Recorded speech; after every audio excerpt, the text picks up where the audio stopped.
Gold price விழுந்துகிட்டே இருக்கு. இப்ப வாங்கலாமா? வெயிட் பண்ணலாமா? அப்படிங்கிறது தான் எல்லாத்துக்கிட்டயும் இருக்கக்கூடிய கேள்வி. So let me explain. Gold price இன்னும் விழுமா? இன்னும் இன்க்ரீஸ் ஆகுமா? ஏன் இன்க்ரீஸ் ஆக வாய்ப்பு இருக்கு? இல்ல ஏன் விழறதுக்கு வாய்ப்பு இருக்கு? இத எப்படி ஈஸியா தெரிஞ்சுக்கிறது? பார்க்கலாமா? வணக்கம் நேயர்களே. தங்கத்தோட விலை தொடர்ந்து விழுந்துகிட்டே இருக்கிறத நம்ம பார்க்குறோம். அப்படி இருக்கும்போது முக்கியமா எப்பயுமே நம்ம கம்பேர் பண்ணி பார்க்க வேண்டிய ஒரு 2 விஷயம் இருக்கு. 1 ரிஸ்க், இன்னொன்னு கேயாஸ்.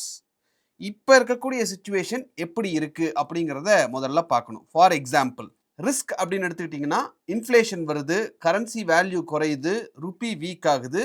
இந்த சிச்சுவேஷன்ல எக்கானமி கம்ப்ளீட்டா வீக் ஆகும். எக்கானமி ஒரு ரிஸ்கான சிச்சுவேஷன்ல இருக்கும்.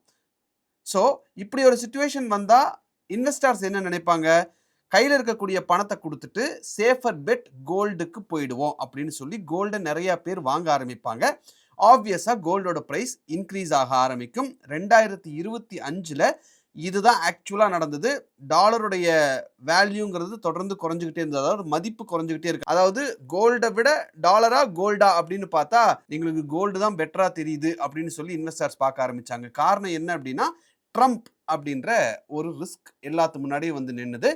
ஸோ டேரிஃப்ன்ற ஒரு விஷயம் வந்து நின்னதுனால நாங்கள் பேசாமல் கோல்டு பக்கமே போயிடுறோம் அப்படின்னு இன்வெஸ்டர்ஸ் எல்லாம் போனாங்க. கோல்டு வந்து ஒரு அவுன்ஸ் இன்டர்நேஷ்னல் மார்க்கெட்டில் $5,400 டச் பண்ணுச்சு. அடுத்தது நம்ம பார்க்க வேண்டியது கேயாஸ், அதாவது குழப்பம். இப்போ வார் நடந்துட்டு இருக்கு, எமர்ஜென்சியான ஒரு சிச்சுவேஷன் இருக்கு, சர்வைவல் மோடுக்கு எல்லாரும் வந்திருக்காங்க உலகம் ஃபுல்லாக. ஸோ ஒரு நாட்டுக்கு அந்த பாப்புலேஷனுக்கு ஃபுட்டோ இல்லை பேசிக் நீட்ஸ் என்னவோ அது தேவை இருக்கும். வார் நடக்குதுன்னா வாரை ஃபினான்ஸ் பண்ணுறதுக்கு பணம் தேவைப்படும். அங்கே எனர்ஜி சோர்ஸ் என்ன, அதை செக்யூர் பண்ணுறதுக்கு இப்போ இருக்கக்கூடிய சுச்சுவேஷனில் அதை பாதுகாக்கிறதுக்கு பணம் தேவைப்படும். அப்படி இருக்கிறப்போ கேஷ் இமீடியட்டாக வேணும் அப்படின்னா கண்ட்ரிஸ் எல்லாம் என்ன பண்ணுறாங்க, அவங்க கையில் இருக்கக்கூடிய கோல்டை விற்கிறாங்க. நாம் என்ன பண்ணுவோம், ஒரு எமர்ஜென்சினா நம்ம கிட்ட வீட்டில் இருக்கக்கூடிய கடைசி தங்கத்தை வரைக்கும் விற்கிறதுக்கு என்ன பண்ணுறதுன்னு நம்ம பார்ப்போம் இல்லையா? அதே மாதிரி கண்ட்ரிஸும் அவங்க கிட்ட இருக்கக்கூடிய கோல்டு ரிசர்வை விற்க ஆரம்பிக்கிறாங்க. அப்படி விற்க ஆரம்பிக்கிறதுனால மார்க்கெட்டுக்கு அதிகமான கோல்டு வருது, விலை குறைய ஆரம்பிக்குது. ஸோ ருப்பி வேல்யூலாம் டிப்ரிஷியேட் ஆகிடும், டாலரை நம்ப மாட்டோம் அப்படின்னு சொல்லி ரிஸ்க் இருந்தப்போ கோல்டை வாங்குறாங்க. கேயாஸ், குழப்பம் வந்தப்ப கோல்டை விற்கிறாங்க. இதுதான் 2 சினாரியோ. இப்போ கோல்டு விற்கப்படுவதற்கு முக்கியமான காரணம், விலை குறையிறதுக்கு முக்கியமான காரணம் கேயாஸ். அடுத்த முக்கியமான part, oil shock. Crude oil price increase ஆகிட்டே இருக்கு. அதுக்கும் கோல்டுக்கும் என்ன link? So Strait of Hormuz வந்து லாக் பண்ணிட்டாங்க. வார் வந்துருச்சு. மிடில் ஈஸ்ட்ல இருந்து ஆயில் வாங்க முடியாது, கிடைக்கிறது ரொம்ப கஷ்டம். ஆனால் எல்லா கண்ட்ரீஸுக்கும் ஆயில் வேணும். கல்ஃப்ல இருந்து வர்றதுக்கு வாய்ப்பு இல்லை. ஆல்டர்னேட்டிவ் எடுத்துக்கிட்டிங்கன்னா யூஎஸ்ஏ கிட்ட வாங்கணும். யூஎஸ்ஏ ஆல்ரெடி ஒரு மேஜர் ஆயில் எக்ஸ்போர்ட்டர், ஆனால் கொஞ்சம் எக்ஸ்பென்சிவ். ஆனால் இப்போ அவங்க கிட்ட அவைலபிளாக இருக்கு. ஸோ யூஎஸ்லேருந்து ஆயில் வாங்கணும் அப்படின்னா நம்ம ருப்பியா கொடுத்து எடுத்துக்க மாட்டோம். ஆப்வியஸாக டாலர்ஸ் வேணும். டாலர்ஸ் கண்ட்ரீஸ்க்கு வேணும் அப்படின்னா ஆப்வியஸாக அவங்க கையில் இருக்கக்கூடிய கோல்டை வித்துட்டு அதுக்கான டாலரை வாங்கி அந்த டாலரை வச்சு க்ரூட் ஆயில் வாங்குறாங்க. ஸோ கோல்டு மார்க்கெட்டுக்குள்ளே அதிகமாக வருது, வாங்குறதுக்கு ஆட்கள் குறைவாக இருக்காங்க. அப்படின்ற சுச்சுவேஷனில் கோல்டுக்கு இப்போ வேல்யூ குறைஞ்சிருக்கு, அதனால விலை குறையுது. சரி, யாராவது ஒருத்தர் விற்றா அதை யாரோ ஒருத்தர் வாங்கணும்ல. இந்த டைம்லேயும் வாங்குறதுக்கு யார் இருக்கா அப்படின்னு பார்த்தா சைனா. சைனா இன்னும் கோல்டு வாங்கிட்டு இருக்காங்க. பீப்புள்ஸ் பேங்க் ஆஃப் சைனா தொடர்ந்து லாஸ்ட் 16 மந்த்ஸாக கோல்டை வாங்கிட்டே தான் இருக்காங்க. போன வருஷம் கோல்டு இன்க்ரீஸ் ஆனதுக்கு மிக முக்கியமான காரணம் சைனா வாங்கி குவித்த கோல்டு. உலகில் யார் அதிகமாக கோல்டு வச்சிருக்காங்க அப்படின்னு பார்த்தா ஃபர்ஸ்ட் பிளேஸில் யூஎஸ் வருவாங்க. ஏறக்குறைய அவங்க வந்து ஒரு 8,000 டன்ஸ் ஆஃப் கோல்டு அவங்க வச்சிருக்காங்க. 5வது இடத்துல தான் சைனா வராங்க. 2,300 டன் அப்ராக்சிமேட்டாக வச்சிருக்கிறதா சொல்கிறாங்க. இந்த 2,300 டன்னோட டோட்டல் வேல்யூ அப்படிங்கிறது $210 பில்லியன். இப்போ இதை நான் ஏன் சொல்கிறேன் அப்படின்னா, இதிலிருந்து தான் கோல்டோட ப்ரைஸ் ஏறுமா இறங்குமா அப்படிங்கிறத நம்ம ஈஸியாக புரிஞ்சுக்க முடியும். ஸோ நான் முன்னாடியே சொன்ன மாதிரி சைனா கிட்ட 2,300 டன் அளவுக்கு கோல்டு இப்போ கையில் வச்சிருக்காங்க. அந்த 2,300 டன் உண்மையா பொய்யா அப்படிங்கிறது தெரியாது. பட் இப்போதைக்கு அஃபிஷியலாக 2,300 டன் வச்சிருக்காங்க. சைனாவோட டோட்டல் ஃபாரெக்ஸ் ரிசர்வ் அப்படின்னு எடுத்துக்கிட்டிங்கன்னா, அதாவது அந்நிய செலாவணி, மற்ற நாட்டுடைய கரன்சி எல்லாம் எவ்வளோ வச்சிருக்காங்கன்னு பார்த்தீங்கன்னா $3 trillion. இந்த $3 trillion நம்ம டாலர்லேயே வச்சிருக்காங்க அப்படின்னு எடுத்துப்போம். அதில் $210 பில்லியன் தான் கோல்டு வச்சிருக்காங்க. அந்த 2,300 டன் சொன்னோம் இல்லையா, அதோட டோட்டல் வேல்யூ $210 பில்லியன். ஸோ அவங்களோட டோட்டல் ரிசர்வ்ல 7% தான் மொத்தத்துக்குமே அவங்க கோல்டு செலவு பண்ணியிருக்காங்க. அப்போ அவங்க கிட்ட இன்னும் 93% ஆஃப் ஃபாரெக்ஸ் கையிலே வச்சிருக்காங்க. இன்னும் கோல்டு வாங்க ஆரம்பிக்கல. இந்த 3 ட்ரில்லியன்ல பாத்தீங்கன்னா 1 ட்ரில்லியன் யூஎஸ் உடைய ட்ரெஷரி பாண்ட்ல வச்சிருக்கிறதாகவும் நிறைய நியூஸ் பார்க்குறோம்.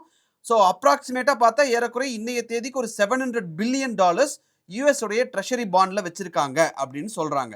இந்த யூஎஸ் ட்ரெஷரி பாண்ட்னா என்ன? கோல்டை வாங்கிட்டே இருக்கிறப்ப இன்னொரு டிராஸ்டிக்கான ஒரு விஷயத்தையும் பண்ணிட்டே இருக்காங்க. அது என்னன்னா யூஎஸ் ட்ரெஷரி பாண்ட்ஸை மார்க்கெட்ல ஃபாஸ்ட் பேஸ்ல தொடர்ந்து வித்துக்கிட்டே இருக்காங்க. ஸோ இந்த யூஎஸ் ட்ரெஷரி பாண்ட்ஸ் அப்படிங்கிறது இப்போ அமெரிக்கன் கவர்மெண்ட்டுக்கு பணம் வேணும், கடன் கொடுங்கன்னு கேட்குறாங்க.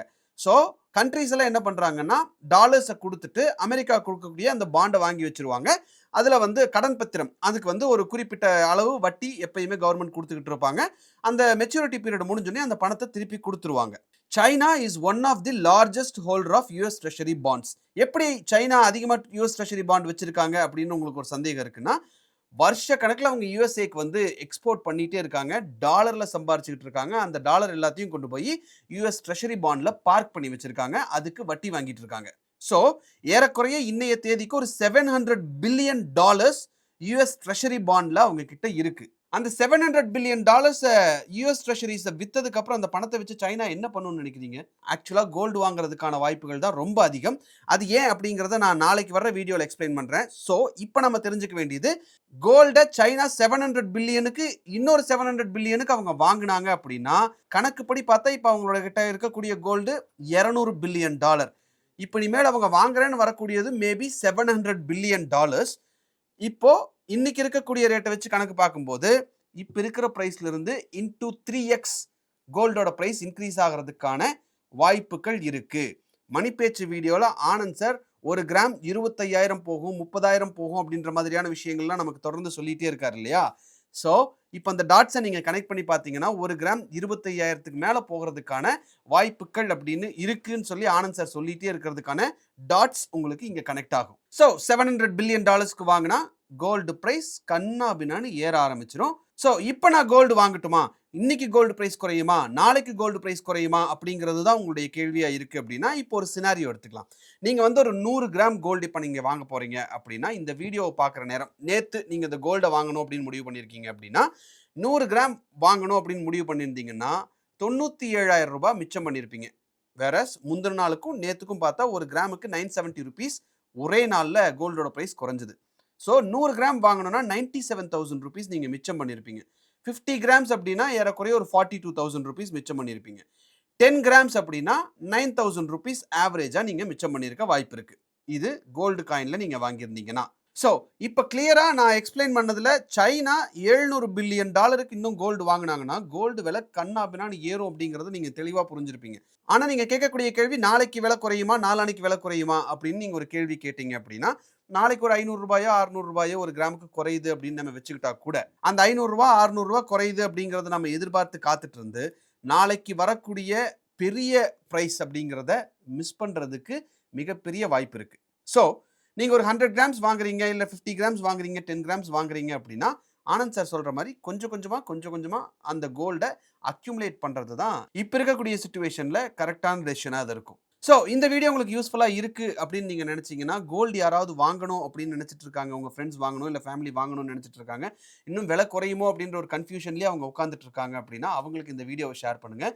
இந்த வீடியோ உங்களுக்கு பிடிச்சிருந்தா இந்த வீடியோவை லைக் பண்ணுங்கள், ஷேர் பண்ணுங்கள், கமெண்ட் பண்ணுங்கள், சப்ஸ்கிரைப் பண்ணுங்கள். தேங்க்யூ.